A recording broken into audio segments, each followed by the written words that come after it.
আজকে আমি আপনাদেরকে জানাবো আল্লাহু শাফি, আল্লাহু মাফি, আল্লাহু কাফি বলে ফু দিলে কি হয়। আমি আবার বলছি, আল্লাহু শাফি, আল্লাহু মাফি, আল্লাহু কাফি বলে ফু দিলে কি হয়। খুবই দামি গুরুত্বপূর্ণ আমলটি আপনি শিখে রাখুন, আপনার কাজে লাগবে। যখন এই আমলটি করবেন তখন আপনি এর থেকে উপকৃত হতে পারবেন। তার কারণ যে সমস্যার জন্য আমলটি করবেন সেই সমস্যা অনেক সময় আপনার হতে পারে, আপনার পরিবারের কারো হতে পারে, আপনার আশেপাশে যারা রয়েছে, আত্মীয় স্বজন যারা রয়েছে তাদের হতে পারে। যখন সেই সমস্যার মধ্যে পড়ে যায় তখন সে হায়ুতাস করতে থাকে, তারপরে সাথে সাথে ডাক্তারও পায় না। তো সেক্ষেত্রে আপনি কি করবেন? এভাবে আপনি আমলটি করুন, সেই সমস্যা অবশ্যই মহান রব্বুল আলামিন দূর করে দিবেন। তাই বিস্তারিত জানার জন্য এবং আমলটি শিখে রাখার জন্য ভিডিওটি শেষ পর্যন্ত দেখার অনুরোধ থাকবে। আপনি ধৈর্য এবং মনোযোগের সাথে আপনি আলোচনাটি শুনুন, অবশ্যই আপনি এই আমলটি শিখতে পারবেন। তো প্রিয় ভাই বোনেরা, এই আমলটি আপনি কখন করবেন? এই আমলটি করার ক্ষেত্রে আপনার কাছে কোন জিনিস রাখতে হবে এবং এই আমলটি করে কেমন করে আপনি উপকৃত হবেন আমি বিস্তারিতভাবে অতি সহজে আমি বলে দেব। আপনি অতি সহজে এই আমলটি করতে পারবেন। তো প্রিয় ভাই বোনেরা, এই আমলটি করার ক্ষেত্রে আপনার কোনো ধরনের টাকা পয়সা খরচ করতে হবে না, শুধু একটু সময় আপনাকে ব্যয় করতে হবে। একটু সময় ব্যয় করে যদি আপনি উপকৃত হতে পারেন তাহলে তো আপনার জন্য ভালো।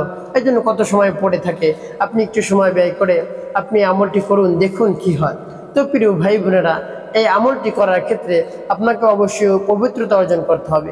পবিত্র একটি স্থানে বসে আপনাকে এই আমলটি করতে হবে। আর এই আমলটি যে কোনো সময় করতে পারেন, যখনই আপনি সমস্যার সম্মুখীন হবেন তখন আপনি এই আমলটি করবেন। তো প্রিয় ভাই বোনেরা, আপনি সর্বপ্রথম পবিত্রতা অর্জন করবেন, তারপর পবিত্র একটি স্থানে বসবেন।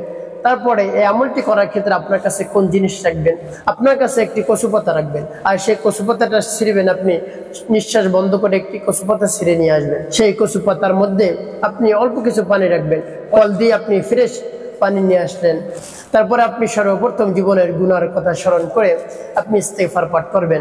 আস্তাগফিরুল্লাহ, আস্তাগফিরুল্লাহ, আস্তাগফিরুল্লাহ, আস্তাগফিরুল্লাহ রাব্বি মিন কুল্লি যামবি ওয়া আতুবু ইলাইহি লা হাওলা ওয়া লা কুওয়াতা ইল্লা বিল্লাহিল আলিয়্যিল আযীম।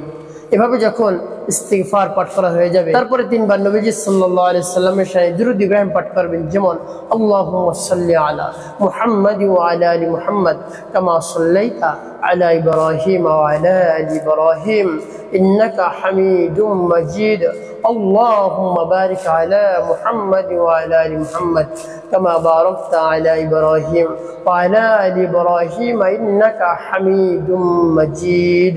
এভাবে ইস্তিগফার আর দুরূদ শরীফ যখন পাঠ করা হয়ে যাবে, আপনার সামনে কচু পাতার মধ্যে যে পানি থাকবে সেই পানির মধ্যে আপনি ফু দিবেন না। তারপরে আমার দেখার নিয়ম অনুযায়ী আপনি এই দোয়াটি পাঠ করবেন। আর যখন এই দোয়াটি পাঠ করবেন তখন মনে মনে নিয়ত করবেন, যে উদ্দেশ্যে আপনি এই দোয়াটি পাঠ করতেছেন সেই উদ্দেশ্যের কথা আপনার মনে মনে স্মরণ করবেন। হে আল্লাহ, যে উদ্দেশ্যের জন্য আমি আমলটি করতেছি সেই উদ্দেশ্য আপনি পূরণ করে দিবেন। সে আপনি ছাড়া আর কেউ নেই এই সমস্যা সমাধান করার। এই জন্য আপনার শরণাপন্ন হয়েছি, অন্য কারো কাছে আমরা যাইনি। এভাবে আপনি আল্লাহ রাব্বুল আলামিনের কাছে বলবেন এবং মনে মনে সেই আমলের কথা, উদ্দেশ্যের কথা স্মরণ করবেন। তারপরে আমার দেখার নিয়ম অনুযায়ী এভাবে আপনি পাঠ করবেন।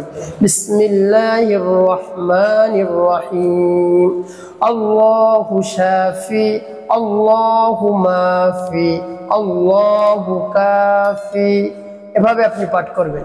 আল্লাহু শাফি, আল্লাহু মাফি, আল্লাহু কাফি, আল্লাহু শাফি, আল্লাহু মাফি, আল্লাহু কাফি।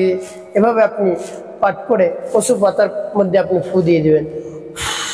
তারপরে আপনি আবার পাঠ করবেন, যেমন আল্লাহু শাফি, আল্লাহু মাফি, আল্লাহু কাফি। এভাবে যখন পাঠ করা হয়ে যাবে তারপর আবার পড়বেন আল্লাহু শাফি, আল্লাহু মাফি, আল্লাহু কাফি। এভাবে 3 বার এভাবে পাঠ করে 3টি ফু দিয়ে দেবেন। তারপরে আপনি সর্বশেষ আবারও 3 বার দুরূদ ইব্রাহিম পাঠ করবেন। আল্লাহুম্মা সাল্লি আলা মুহাম্মাদ ওয়া আলা আলি মুহাম্মাদ কামা সাল্লাইতা আলা ইব্রাহিম ওয়া আলা আলি ইব্রাহিম ইন্নাকা হামিদুম মাজিদ। আল্লাহুম্মা বারিক আলা মুহাম্মাদ ওয়া আলা আলি মুহাম্মাদ কামা বারাকতা আলা ইব্রাহিম ওয়া আলা আলি ইব্রাহিম ইন্নাকা হামিদুম মাজিদ। এভাবে দুরূদ ইব্রাহিম পাঠ করে 2টি ফু সেই কচু পাতার উপর যে পানি থাকবে তার মধ্যে দিয়ে দেবেন। তারপরে এভাবে আপনার আমলটি করা হয়ে গেল। এই পানি দিয়ে আপনি কি করবেন, কাদেরকে এই পানি খাওয়াবেন? যদি কাহারও আমের সমস্যা থাকে, বারবার টয়লেটে দৌড়াতে হয়, অনেক দিন হয়ে গেছে তার পেটে সমস্যা হয়েছে, পেটের মধ্যে একটি কামড় মারে আর সে সাথে সাথে সে টয়লেটে চলে যায়, টয়লেটে দৌড় দিতে হয়, টয়লেট থেকে বের হতেই পারে না, বের হয় আবার চলে যায়। এভাবে যদি অবস্থা হয়ে যায়, এভাবে যদি পরিস্থিতির মধ্যে পড়ে যান, এভাবে সমস্যার মধ্যে পড়ে যাওয়ার পরে আপনি ডাক্তারের কাছেও যেতে পারছেন না, আপনার বাড়ির থেকে হসপিটাল অনেক দূর বা যাতায়াতের অনেক সমস্যা, তো সেক্ষেত্রে আপনি কি করবেন? আপনি আল্লাহ রাব্বুল আলামিনের উপর পূর্ণ আস্থা রাখুন, ভরসা রাখুন, বিশ্বাস রাখুন। তারপরে আমার দেখার অনুযায়ী আমলটি করুন, তারপরে সেই পানি আপনি পান করুন। আপনি কয়েকবার এভাবে পান করান, এই আমলের বরকতে অবশ্যই সেই রোগ থেকে মহান রব্বুল আলামিন মুক্তি দান করবেন। তাই বিশ্বাস রেখে আমলটি করুন, আপনি উপকৃত হতে পারবেন।